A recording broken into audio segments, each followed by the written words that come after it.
लग्न आधीपासून माझा इंटिरियर डिझायनरचा बिझनेस होता.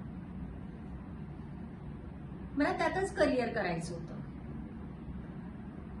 तसंही मला फारसा लग्नात इंटरेस्ट नव्हता, पण काय करणार, घरच्यांच्या आग्रहाखातर मला आकाशशी लग्न करावं लागेल आणि मुंबईचा इंटिरियर डिझायनरचा बिझनेस सोडून दिल्लीला सेटल व्हावं लागलं.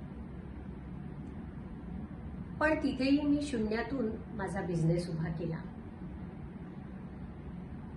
पण संसार आणि बिझनेस अशी तारेवरची कसरत करताना आमच्यात वाद व्हायला लागले आणि हळूहळू ते विकोपाला गेले. मग आमच्या असं लक्षात आलं की आम्ही दोघं एकमेकांना मिसमॅच आहोत. झालं, मग आम्ही वेगळं व्हायचं ठरवलं. तेव्हापासून गेली 3 वर्ष मी मुंबईत राहते. पण अजून आमचा लिगली डायव्होर्स झाला नाहीये.